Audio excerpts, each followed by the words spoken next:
Hello students, good morning. BA first year की भूगोल की क्लास में स्वागत है आप सभी का। इसमें हम सागरीय जल के निक्षेप से बनने वाली स्थलाकृतियों का अध्ययन करेंगे। तो इसमें देखो 10 तरह की स्थलाकृतियां हैं, बोर्ड पे लिखी है। पुलिन, कष्टपुलिन, रोधिका तथा रोध, अपतट रोधिका, स्पीट, हुक, लूप या छल्ला, संयोजक रोधिका, तटीय तरभाग और अंत में है सबखा। ये स्थलाकृतियां है, निक्षेप जनित स्थलाकृतियां है। सागरीय तरंगों द्वारा अपरदित पदार्थों का तट के सहारे या तट से दूर सुदूरवर्ती किनारों पर ये निक्षेप का जो कार्य है वो होता रहता है। और जो डेल्टा है उसे भी सागरीय निक्षेपों में कई बार काउंट किया जाता है, मगर डेल्टा का जो निर्माण है, जो निक्षेप है, वो नदी के द्वारा होता है। तो उसमें सबसे पहले है जो निक्षेप जनित आकृति है वो है पुलिन। देखो, पुलिन को बीच भी कहते हैं। सागरीय तट के सहारे मलबा के निक्षेप से बने स्थल रूप को पुलिन कहा जाता है। जो सागरीय तट है उसके किनारे जो मलबा है उसका जो निक्षेप हो जाता है तो उसे पुलिन कहते हैं। पुलिन का निर्माण उच्च ज्वार तल तथा निम्न ज्वार तल के बीच वाले स्थानों में होता है। सागरीय जल द्वारा अपरदित पदार्थों का कुछ भाग तट के सहारे जमा हो जाता है, जिससे तट का भाग कुछ उथला हो जाता है। जलमग्न तट का यह उथला भाग ही बीच या पुलिन कहलाता है। जो जल के मध्य में कुछ उभरा हुआ भाग होता है उसे ही पुलिन कहते हैं। भारत में भी कई प्रकार के पुलिन हैं, पाए जाते हैं। फिर नेक्स्ट है कश्यप पुलिन।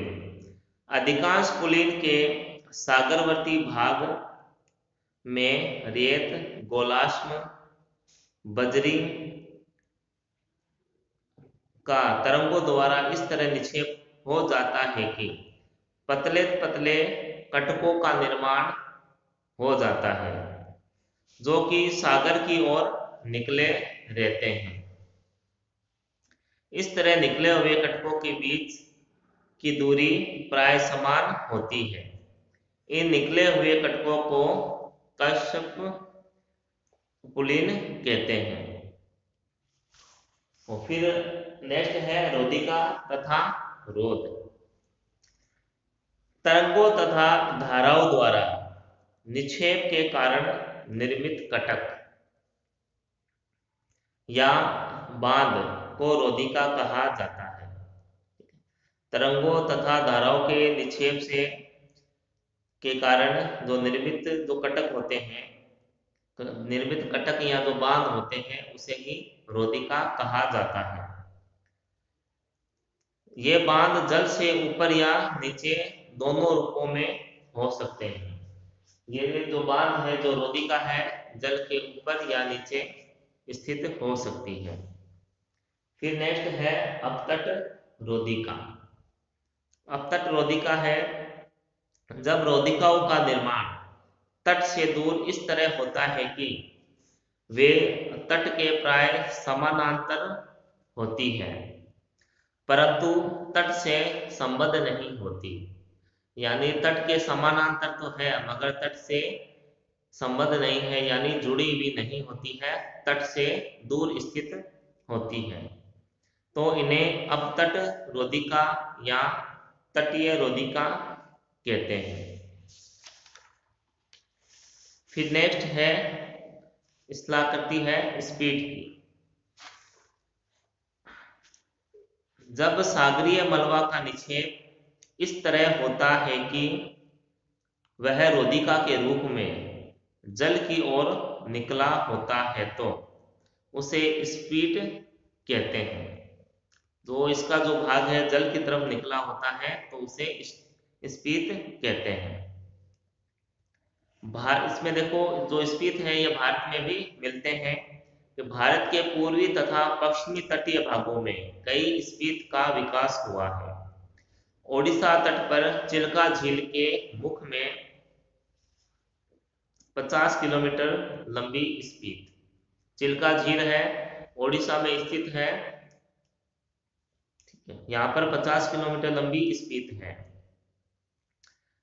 फिर पुलिकट झील के पूर्व में 60 किलोमीटर लंबी स्पीत, कोच्चि के पास वेमनाड झील में विकसित 22 से 25 किलोमीटर लंबी स्पीत है। रामेश्वर स्पीत अत्यधिक प्रसिद्ध है। रामेश्वर अत्यधिक प्रसिद्ध स्पीत है और इस स्पीत पर मानव अधिवास भी विकसित हो गए हैं, यानी मानव भी यहाँ रहता है रामेश्वर स्पीत के। फिर नेक्स्ट जो आकृति है वो हुक की है। हुक है, बोर्ड पे डायग्राम बनाया है हुक का। इस तरह हुक की तरह ये आकृतियां होती है। कई बार एक हुक भी होता है और कई बार एक से अधिक हुक भी बन जाते हैं। तो एक से अधिक जब हुक बनते हैं तो उन्हें मिश्रित हुक कहते हैं। तो हुक है तो तूफानी तरंगे स्पीत के आकार में परिवर्तन लाती रहती है। जब मोड़ने वाली तरंग या धारा अधिक प्रबल हो जाती है तो स्पीत का अग्रभाग तट की ओर मुड़ जाता है और धीरे धीरे यह मोड़ बढ़ता जाता है तथा कुछ समय बाद अंकुश के आकार का हो जाता है। इस तरह तट की ओर मुड़ी हुई स्पीत को हुक कहते हैं। ये देखो स्थल भाग है, ये तट की ओर मुड़े हुए हैं तो इन्हें स्पीत कहते हैं, सॉरी इनको हुक कहते हैं। और इनका जो निर्माण है, जो स्पीत है उसके अग्रभाग का बढ़ने से इनका हुक का निर्माण होता है। एक हुक के निर्माण के बाद पुनः स्पीत लंबाई में बढ़ने लगती है तथा पुनरावृत्ति के कारण द्वितीय हुक का निर्माण होता है। और जब एक से अधिक हुक का निर्माण होता है तो उन्हें मिश्रित हुक कहते हैं। फिर नेक्स्ट है लूप या छल्ला। जब विरोधी धाराएं वेलाचली धाराओं से अधिक प्रबल हो जाती हैं तो कभी कभी स्पीत इतना अधिक मुड़ जाती है कि वह तट से जाकर मिल जाती है। तो वो तट से जाके मिल जाती है। ये जो मान लो ये हुक है, ये तट से जाके मिल जाएगा, यहां तक आ जाएगा, तो इसे कहेंगे लूप। तो ये आकृति होती है लूप की, जो तट से जाके मिल जाती है। इस तरह एक पूर्ण छल्ले का निर्माण हो जाता है। ये देखो गोलाई में हो गया ना, ये गोलाई में हो जाता है, एक छल्ले जैसी आकृति इनकी हो जाती है।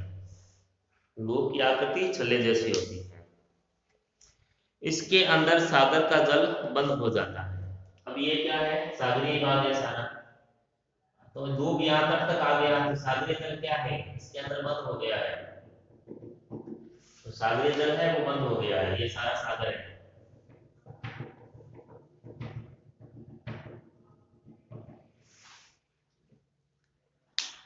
इस तरह की आकृति को लूप या छल्ला कहते हैं। जब किसी द्वीप के चारों तरफ स्पीत का विकास होता है तो उसे लूप रोधिका या छल्लेदार रोधिका कहते हैं। फिर नेक्स्ट है संयोजक रोधिका। संयोजक रोधिका में जब तट के सहारे रोधिका का इतना अधिक विस्तार हो जाता है कि वह दो शीर्ष स्थलों को या दो द्वीपों को जोड़ देती है, या किसी द्वीप का संबंध तट से कर देती है, तो उसे उस रोधिका को संयोजक रोधिका कहते हैं। यानी दो स्थलों को ये जब द्वीपों को मिला देती है तो उसे संयोजक रोधिका कहते हैं। उदाहरण के लिए दो शीर्ष स्थलों को मिलाने वाली रोधिका को संयोजक रोधिका कहते हैं।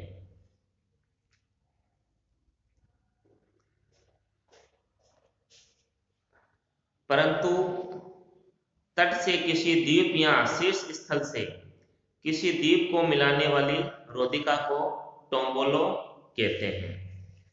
तो फिर नेक्स्ट है तटीय तर भाग।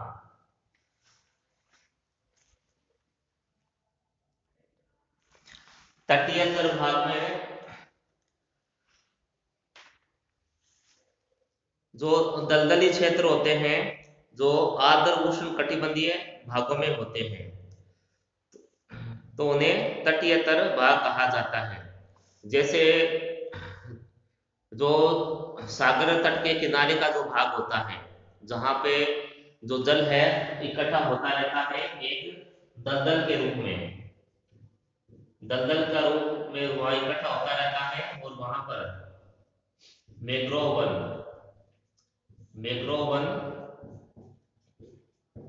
पाए जाते हैं। मैंग्रोव वन है। अब जो समुद्री जल है, समुद्री जल क्या है? जल खारा होता है। तो जो मैंग्रोव वन है ये खारे जल में ही उगते हैं।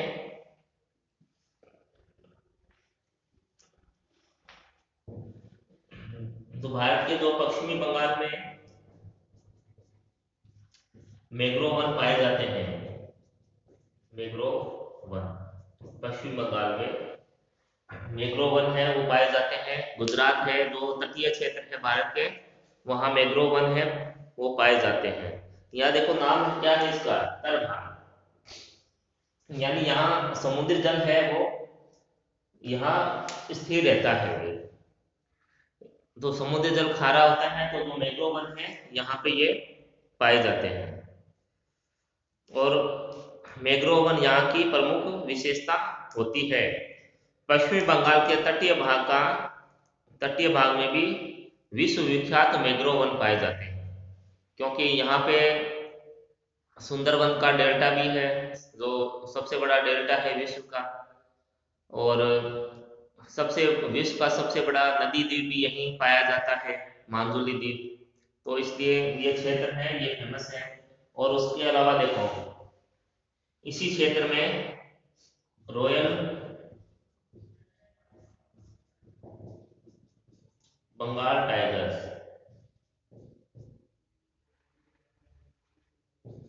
टाइगर भी यहीं पाए जाते हैं। तो ये काफी प्रसिद्ध है ये क्षेत्र। उसके अलावा देखो अंतिम है सबखा। देखो शुष्क उष्ण कटिबंधीय भागों में, तटीय भागों में सपाट निक्षेप जनित तटों को साल्ट फ्लेस या सबखा कहते हैं। यहाँ तो सबखा कहते हैं, यहाँ साल्ट फ्लेस।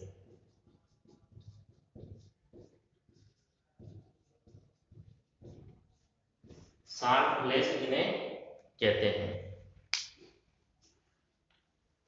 ये पूर्णतः चौरस बंजर तटीय भाग होते हैं, और ये मिस्र में, यूनाइटेड अरब अमीरात यूएई में, मेक्सिको और बाजा कैलिफोर्निया संयुक्त राष्ट्र अमेरिका में ये पाए जाते हैं, सबखा या साल्ट फ्लेक्स।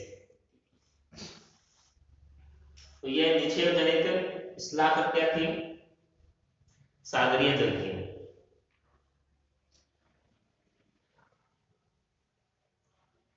इसमें देखो कुछ डायग्राम के माध्यम से, ये देखो स्थलीय भाग, ये है स्थलीय भाग स्थल, और ये है सागर। अब टोम्बोलो की जो आकृति है,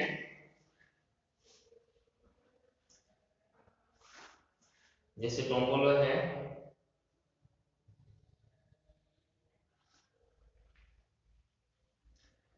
ये कोई द्वीप है, ये द्वीप है,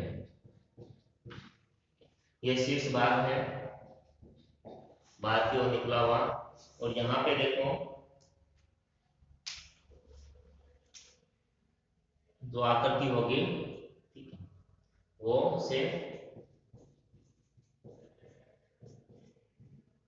उसे टोम्बोलो कहेंगे, ठीक है।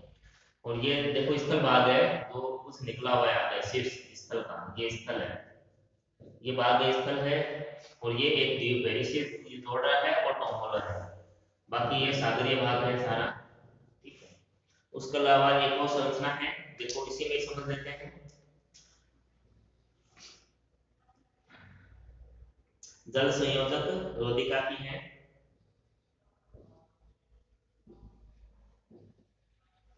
ठीक है।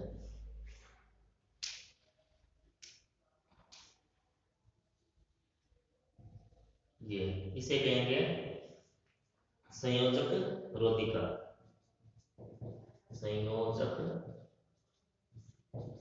रोधिका। ये स्थलीय भाग है, ये सागरीय भाग है, तो ये संयोजक रोधिका है, ये शीर्ष भाग को मिला रही है। तो इस तरह से ये जो डायग्राम के माध्यम से ये चीज को समझना आसान हो जाता है। तो ये 3 यूनिट हमने कंप्लीट कर दी है। अब जो नेक्स्ट यूनिट है आपके, वो सागरीय जल से संबंधित है, मतलब अब जो जलीय भाग है उसके विषय में हम पढ़ेंगे। तो जलीय भाग है, जो समुद्री जलीय भाग है, ये खारा क्यों होता है, क्या इसका तापमान कितना होता है, नीचे से इसका क्या उच्चावच है, वो सारा ही हम अध्ययन करेंगे इसमें। तो ये स्थलीय भाग है वो हमने पढ़ दिया है, अब जलीय भाग पढ़ेंगे, फिर अंत में हम पढ़ेंगे ये वायुमंडल। तो इस तरह से अब 2 यूनिट आपकी शेष रही है। उसके बाद जो भौतिक भूगोल प्रथम बुक है आपकी, ये कंप्लीट हो जाएगी। तो आज के लिए इतना ही, तब तक घर पे रहें, स्वस्थ रहें, धन्यवाद।